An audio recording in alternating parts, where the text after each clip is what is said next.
మరోసారి ప్రేమ సందేశం కార్యక్రమం చూస్తున్న సోదరి సోదరులందరికీ మన ప్రభు అయిన యేసుక్రీస్తు వారి మహిమ కలిగిన పేరు మీద వందనాలు తెలియజేస్తూ ఉన్నాను. దేవుని కృపయందు మీరందరూ క్షేమముగా ఉన్నారని నేను తలంచుతూ ఉన్నాను. బైబిల్ స్టడీ చేస్తున్న వారు మా వెబ్సైట్ దర్శించండి, www.drpaul.org. ఈ వెబ్సైట్లో మీరు నేను ఇప్పటివరకు రాసినటువంటి కామెంటరీ చదువుతూ ఉండవచ్చు, నేను ఇచ్చేటటువంటి సందేశాలు మళ్ళీ వింటూ ఉండవచ్చు. మా యూట్యూబ్ ఛానల్కి సబ్స్క్రైబ్ చేయండి, నోటిఫికేషన్స్ పొందుతూ ఉండండి. ఈరోజు తీతు అనేటటువంటి పత్రికలో 3వ అధ్యాయము నుండి కొన్ని మాటలు చదివి ఈ యొక్క వాక్య భాగములో నుండి ఒక ప్రేమ సందేశం మీకు అందించాలని నేను భావిస్తూ ఉన్నాను. మనము మన పరిస్థితులను గమనిస్తూ ఉంటే గత 2 వారాలుగా క్రైస్తవులు కానివ్వండి, క్రైస్తవేతరులు కానివ్వండి, ఎక్కడ చూసినా ప్రవీణ్ పగడాల గురించే మాట్లాడుకుంటూ ఉన్నారు. ప్రవీణ్ పగడాల గారు మరణించినప్పటికీ మనం ఆయన జ్ఞాపకాల్లో నుండి బయటకు రాలేకపోతూ ఉన్నాం. ఆయన యొక్క ప్రసంగాలు ఆ విధముగా మనలను ప్రభావితం చేస్తున్నాయి. ఆయన యొక్క గొప్ప సాక్ష్యము ఆ విధముగా మనలను ప్రభావితం చేసింది. అందరి మైండ్లో ఉన్నటువంటి $1 మిలియన్ ప్రశ్న ఏంటంటే, ఆయన మరణానికి కలిగిన కారణము ఏమిటి? ఆయన ఏ విధముగా మరణించాడు? ఆ ప్రశ్న మనందరి మెదళ్లను తొలుస్తూ ఉంది. అయినప్పటికీ మనము దేవుని యొక్క కృపను ఈ పరిస్థితుల్లో కూడా పొందుతూ ఉండాలి.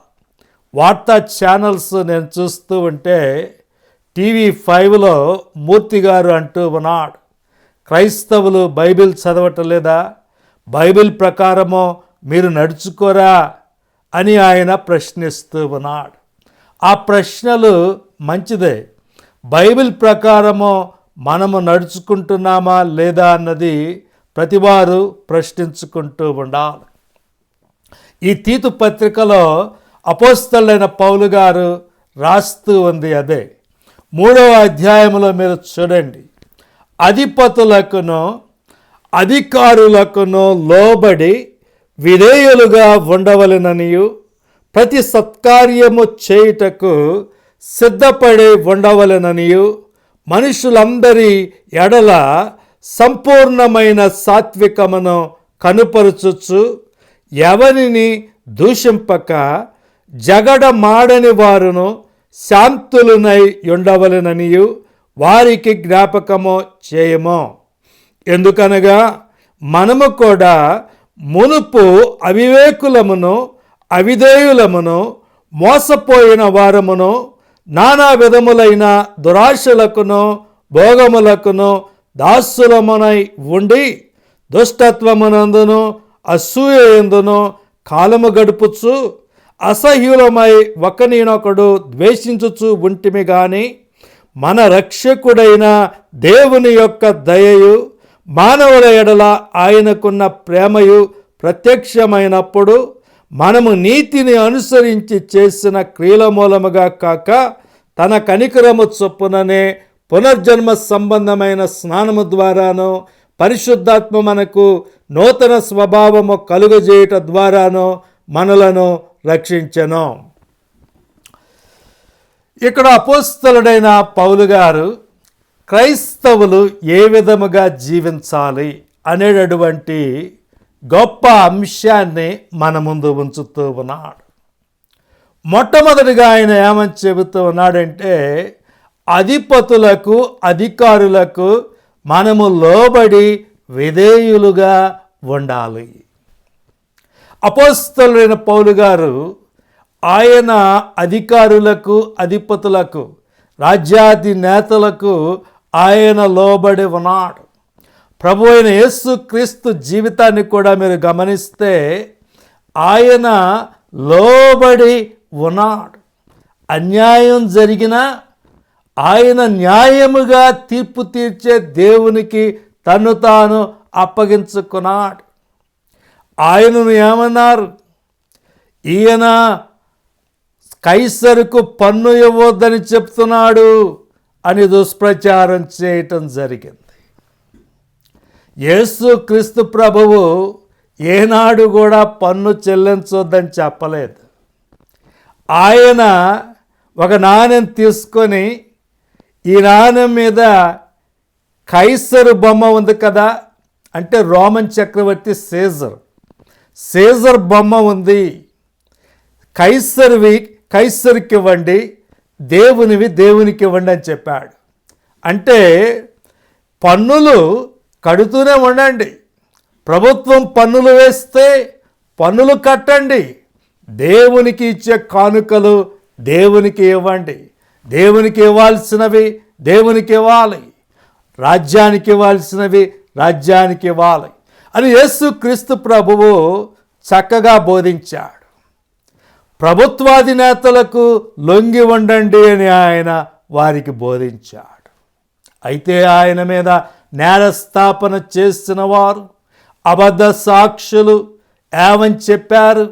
ఇదిగో ఈయన కైసరుకు పన్ను ఇవ్వద్దు అని చెప్తూ ఉన్నాడు, ఈయన దేవాలయాన్ని కూల్చేస్తాను అని బోధించాడు, ఈయన తన్ను తాను దేవుని కుమారుడు అని పిలుచుకుంటూ ఉన్నాడు అని రకరకాల అబద్ధాలు ఆయన మీద వేశారు. ఈయన దేశద్రోహానికి తలపడ్డాడు, దైవ దూషణకు తలపడ్డాడు అని ఆయన మీద వారు నేరాలు మోపటం జరిగింది. ఆయనను హత్య చేయటం జరిగింది. వారు హత్య చేసి ఆ హత్యను వారు ఏ విధంగా చూపించారంటే, ఈయన దేశద్రోహము దైవ దూషణలు చేశాడు కాబట్టి ఈయన చనిపోవటం మంచిదే అనేటటువంటి వాదన వారు చేయటం జరిగింది. ఈరోజు కూడా మనం చూడండి, ఒక పాస్టర్ గారు మరణిస్తే ఆయన హైదరాబాదు నుండి రాజమండ్రి వరకు మద్యపానం చేస్తూ వెళ్ళాడు అని సీసీటీవీ ఫుటేజీలు చూపిస్తూ ఉన్నారు. ఒక దేవుని సేవకుడు, దేవుని యొక్క వాక్యమును బోధించేటటువంటి సేవకుడు హైదరాబాదు నుండి రాజమండ్రి దాకా మద్యపానం చేస్తూ వెళ్ళాడా? నేనైతే ఆ మాటలు నమ్మను. అయితే ప్రవీణ్ పగడాల గారి మీద ఈ యొక్క నిందలు వేసేటటువంటి వారు ఆయనను ఒక మద్యపానానికి బానిసైపోయినటువంటి వ్యక్తిగా చిత్రీకరిస్తూ ఉన్నారు. అయితే వాటిల్లో మరి యథార్థత ఉంది అని నేనైతే వ్యక్తిగతంగా అనుకోవటం లేదు.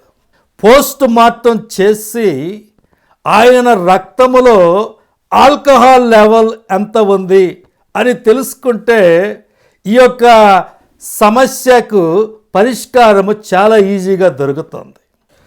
ఆయన నిజంగా ఆ విధముగా మద్యపానం చేసి ఉంటే ఆయన రక్తములో ఆల్కహాల్ లెవెల్ ఎంత ఉంది?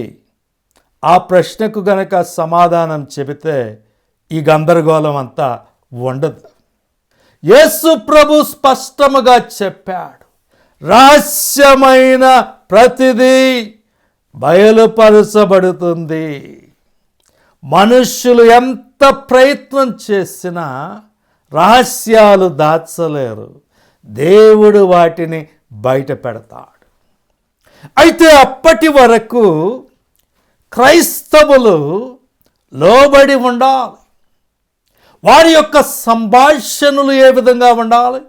2వ వచనంలో మీరు చూడండి, ప్రతి సత్కార్యము చేయుటకు సిద్ధపడి ఉండవలననియు మనుషులందరి ఎడల సంపూర్ణమైన సాత్వికమును కనుపరుచుచు ఎవనిని దూషింపక జగడమాడని వారును శాంతులునై ఉండవలెనని వారికి జ్ఞాపకము చేయము. మొట్టమొదటిగానేమో ప్రభుత్వము పట్ల క్రైస్తవులు లోబడి ఉండాలి, విధేయులై ఉండాలి అని చెప్తూ ఉన్నాడు. రెండవదిగా మనుషులందరి పట్ల మనము శాంతముతో ప్రవర్తించాలి.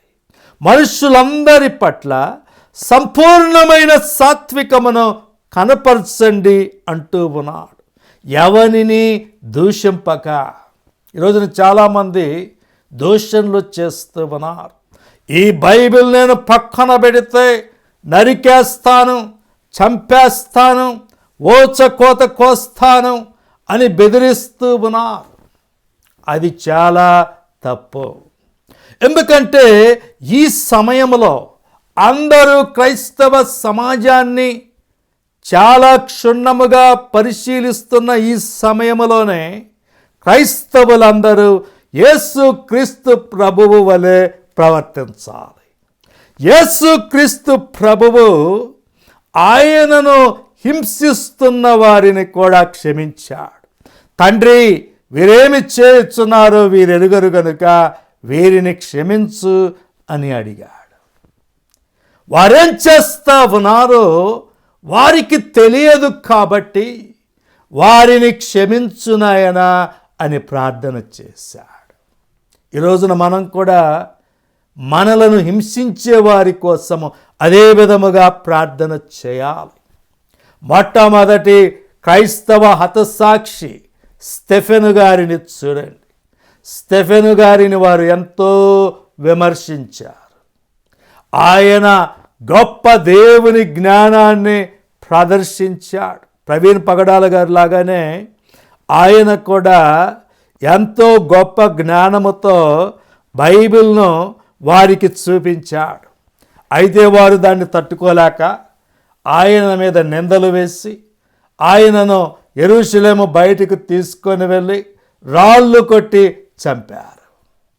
స్టెఫెను గారు చనిపోయేటప్పుడు ప్రభువా, ఈ నేరము వారి మీద మోపవద్దు అని ఆ హంతకుల కోసము ప్రార్థన చేసి ఆయన మరణించడం జరిగింది. ఆ విధముగా క్రైస్తవులు దేవుని యొక్క ప్రేమను చూపించాలి అని పౌలు గారు ఇక్కడ తెలియజేస్తూ ఉన్నాడు. ఎందుకని చూపించాలి? 3వ వచనములో మీరు చూడండి. ఎందుకనగా మనము కూడా మునుపు అవివేకులమును, అవిధేయులమును, మోసపోయిన వారమును, నానా విధములైన దురాశలకును భోగములకును దాసులమై ఉండి దుష్టత్వమునందును అసూయందును కాలము గడుపుతూ ఉన్నాం. మనము పూర్వము ఎలా బతికాం? మనము కూడా దేవుడు మనకు తెలియని రోజుల్లో ఆ పాపాలు మనమందరము చేయనప్పటికీ మనమందరము కూడా అజ్ఞానములోనే ఉన్నాము. దేవుని యొక్క కృప తెలుసుకోకముందు మనమందరము కూడా దుష్టత్వములోనే ఉన్నాం. పౌలు గారు ఆయన గురించే మాట్లాడుకుంటూ ఉన్నాడు. స్టెఫెను రక్తము చిందించబడినప్పుడు అపోస్తలుడైన పౌలు గారు అక్కడే ఉన్నాడు. తార్సువాడైన సౌలు దగ్గర వారందరూ తమ బట్టలు ఉంచి స్టెఫెనును హతమార్చటం మనం చూస్తూ ఉన్నాం. అయితే దేవుడు ఆశ్చర్యకరమైనటువంటి కార్యము జరిగించాడు. ఆ స్టెఫెను రక్తము ఎక్కడ చిందించబడిందో అదే స్థలములో అపోస్తలుడైన పౌలు దేవుని యొక్క తీక్షణమైనటువంటి చూపుకు గురయ్యాడు. క్రైస్తవులు మొత్తాన్ని నాశనం చేస్తాను అని కంకణం కట్టుకొని బయలుదేరాడు. అయితే యేసుక్రీస్తు ప్రభువు ఆయనకు కనబడి ఆయనను మార్చివేశాడు. ఆయనను ఒక గొప్ప అపోస్తలునిగా తీర్చిదిద్దాడు, ఒక గొప్ప స్వార్థికునిగా తీర్చిదిద్దాడు. ఆ తర్వాత ఆయన క్రైస్తవ సువార్తను ప్రపంచం నలుమూలలా ప్రకటించడం జరిగింది. ప్రపంచ చరిత్రనే మార్చివేయటం జరిగింది. ఒక క్రైస్తవుడు రక్తము చిందిస్తే ఒక్క రక్తపు బిందువు కూడా వృధా కాదు. ఒక క్రైస్తవుడు ఒక్క చుక్క చెమట కార్చినా అది వృధా కాదు. దేవుడు వాటిని ఆశీర్వదిస్తాడు. టెర్టులియన్ భక్తుడు అన్నాడు, The blood of the martyrs is the seed of the church. The blood of the martyrs is the seed of the church. హతసాక్షులు కార్చేటటువంటి రక్తము క్రైస్తవ సంఘమునకు విత్తనము వంటిది. ప్రవీణ్ పగడాల గారు ఒకవేళ హతసాక్షి అయ్యాడేమో, ఖచ్చితంగా నేను చెప్పలేను, కానీ నాకు అనుమానం ఉంది. ఆయన హతసాక్షి అయి ఉంటే ఆయన రక్తము కూడా అదే విధముగా ఆశీర్వదించబడుతుంది.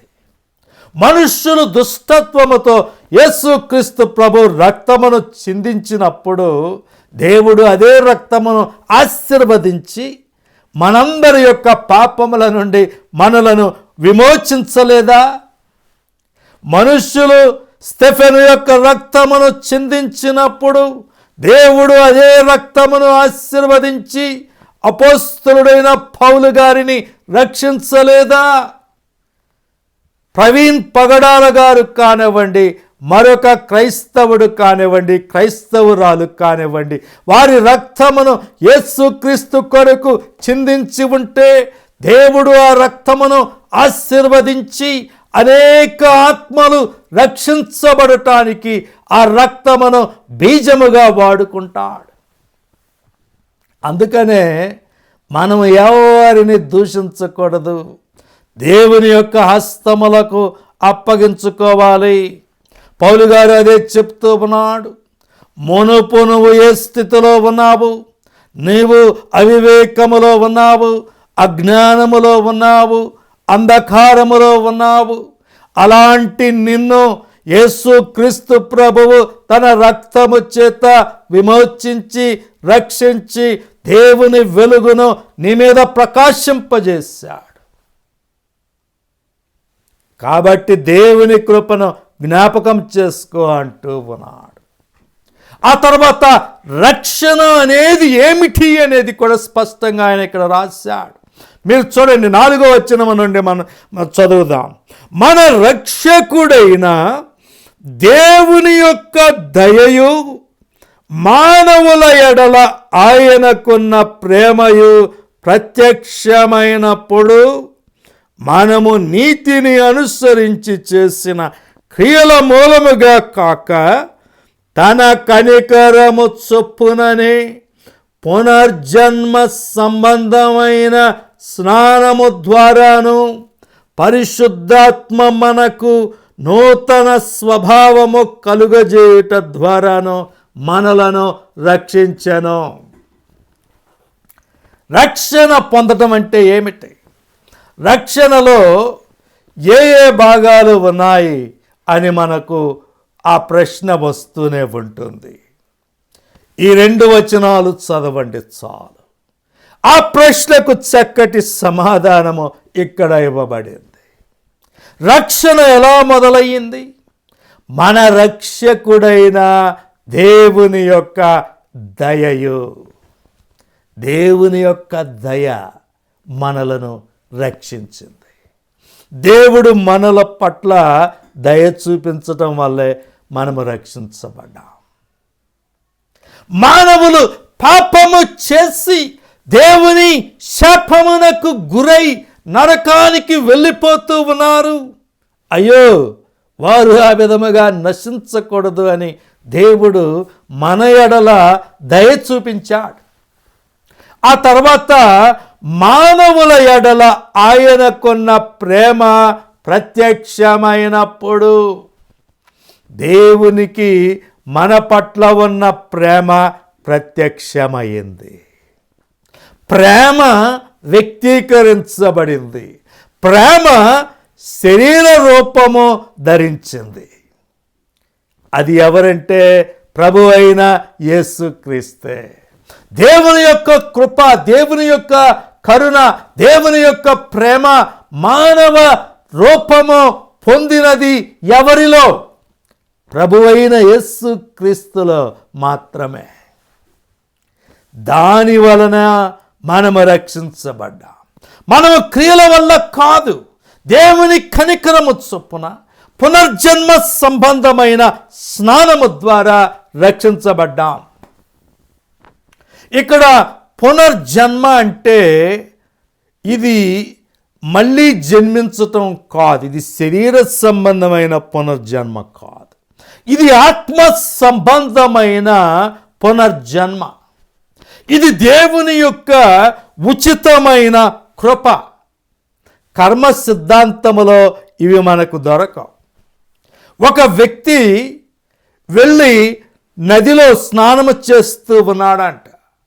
స్నానం చేస్తూ ఉన్నప్పుడు ఒక ఆయన్ని అడిగాడంట, నీ యొక్క పాపములు ఎక్కడికి వెళ్ళినాయి? ఆయన అన్నాడంట, నా పాపములు ఈ యొక్క నది నీళ్ళల్లోకి వెళ్ళిపోయినాయి అన్నాడంట. నీ పాపములు ఆ నది నీళ్ళల్లోకి వెళ్ళిపోయినాయా? అక్కడి నుండి ఎక్కడికి వెళ్ళినాయి అన్నాడంట. నా పాపములు ఈ నది నీళ్ళల్లో నుండి సముద్రంలోకి వెళ్ళిపోయినాయి, ఎందుకంటే ఈ నది వెళ్ళి సముద్రంలో కలిసిపోయింది అన్నాడంట. ఆ యొక్క పాపములు సముద్రములో నుండి ఎక్కడికి వెళ్ళినాయి అని అడిగాడంట. ఈ యొక్క సముద్రములో నీళ్లు మేఘములుగా పైకి వెళ్ళిపోయినాయి, నా పాపములు ఇప్పుడు ఆ మేఘాల్లోకి వెళ్ళిపోయినాయి అన్నాడంట. నీ పాపములు మేఘములలో నుండి ఎక్కడికి వెళ్ళినాయి అన్నాడంట. ఇదిగో ఆ మేఘములు మళ్ళా వర్ష రూపములో తిరిగి చుక్కలు చుక్కలుగా నా మీద పడ్డాయి అన్నాడంట.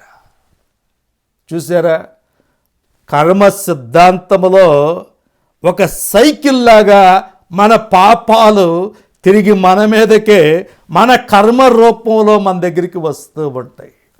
కృప చెప్పేది అది కాదు. మన పాపములు యేసుక్రీస్తు ప్రభువు శిలువ మీద భరించినప్పుడు అవి శాశ్వతముగా కనుమరుగైపోయినాయి. మన పాపములను ఆయన రక్తము కడిగి వేసింది. కావున యేసు రక్తము ప్రతి పాపము నుండి మనలను కడిగి పవిత్రులనుగా చేయును అని 1వ యోహాను పత్రిక 1వ అధ్యాయములో మనం చదువుతూ ఉన్నాం. కాబట్టి యేసు రక్తము మనలను కడగటం వలన మనకు ఈ పునర్జన్మ సంబంధమైన స్నానము దొరికింది. దేవుని యొక్క రక్తము, యేసుక్రీస్తు ప్రభువు యొక్క రక్తము మనలను కడిగింది. పరిశుద్ధాత్మ మనకు నూతన స్వభావము కలుగజేశాడు. రక్షణ పొందటం అంటే కేవలం ఒక కార్డు నింపటం కాదు, లేకపోతే నేను రక్షణ పొందాను అని చెయ్యి ఎత్తటం కాదు. మనము రక్షణ పొందినప్పుడు ఈ పరిశుద్ధాత్మ నూతన స్వభావము మనకు ఇస్తూ ఉన్నాడు. పౌలు గారు ఇవన్నీ ఎందుకు చెప్తున్నాడంటే, మనము ఎంత గొప్ప రక్షణ పొందామో మనము జ్ఞాపకం చేసుకోవాలి. ఈ గొప్ప రక్షణ మనలను మార్చివేసింది. పోయిన వారం మనం చెప్పుకున్నాం, God saves us, God preserves us and God transforms us. దేవుడు మనలను రక్షించేవాడు, భద్రపరిచేవాడు, మారు మనస్సు కలుగజేసేవాడు. ఈ రోజున అందరి దృష్టి క్రైస్తవ సంఘము మీద ఉన్నప్పుడు మన ప్రవర్తన ఏ విధముగా ఉంది అని మనం జ్ఞాపకం చేసుకోవాలి. క్రైస్తవులు ఇతరుల మీద శాపనార్థాలు పెడుతూ ఉన్నప్పుడు అన్యులు ఈ బైబిల్ మీకు బోధిస్తుంది అదేనా అని వారు ప్రశ్నిస్తూ ఉన్నారు. TV5లో మూర్తి గారు మొన్న కార్యక్రమంలో అదే ప్రశ్న అడిగాడు. బైబిల్ మీకు బోధిస్తూ ఉన్నది మమ్ములను శాపనార్థాలు పెట్టడానికా అని ఆయన ప్రశ్నించాడు. యాకోబు పత్రికను ఆయన చూపించాడు. అది మంచి ప్రశ్నే. దేవుడు మనలను రక్షించింది ఎందుకు? మనలో నూతన కార్యము జరిగించడానికి. ఆ గొప్ప సత్యాలు మనం తెలుసుకోవాలి. మరి ముఖ్యముగా ప్రవీణ్ పగడాల గారి కుటుంబం కోసం మనం ప్రార్థన చేయాలి. ఆయన యొక్క భార్య, పిల్లలు, తల్లిదండ్రులు, వారి కోసము మనం ప్రార్థన చేయాలి. యుక్త వయస్సులో ఉన్నటువంటి ఒక కుమారుణ్ణి కోల్పోవటం అంటే అంతకు మించినటువంటి బాధ మరొకటి ఉండదు. ఆ తల్లి కోసము మనము ప్రత్యేకముగా ప్రార్థన చేయాలి. ప్రియమైన యేసు క్రీస్తు ప్రభా, మరొకసారి మీ ఘనమైన నామమునకు వందనములు స్తుతులు చెల్లిస్తూ ఉన్నాం. నాయన, నీ యొక్క వాక్యము ద్వారా ఈరోజు మాతో మీరు మాట్లాడినందుకై మీకు వందనములు స్తుతులు చెల్లిస్తూ ఉన్నాం. నాయన, మరి మేము అన్యుల వలె కాకుండా మీ యొక్క రక్తము చేత కడుగబడినటువంటి విమోచించబడినటువంటి ప్రజల వలె నీ యొక్క వాక్యమును బట్టి ఈ పరిస్థితులలో ప్రవర్తించడానికి మాకు మీ కృపను అనుగ్రహించండి. ప్రవీణ్ పగడాల గారి కుటుంబము కోసము ప్రత్యేకముగా ప్రార్థిస్తూ ఉన్నాం. ఆయన భార్యను, ఆయన పిల్లలను, ఆయన తల్లిదండ్రులను మీరు ప్రత్యేకమైన కృపతో, దయతో ఆదరించవలసిందిగా ప్రార్థిస్తూ ఉన్నాం. మీ పరలోక సంబంధమైన నిరీక్షణను వారికి అనుగ్రహించి వారి హృదయములను మీ పరిశుద్ధాత్మ ద్వారా మీరు ఆదరిస్తూ ఉండండి. ఈ ప్రార్థన మా ప్రభువును రక్షకుడైన యేసు క్రీస్తు వారి ఘనమైన నామములో ప్రార్థించి అడిగి వేడుకొనుచున్నాము తండ్రి, ఆమేన్. తిరిగి వచ్చేవారు మరోసారి కలుద్దాం. Thank you.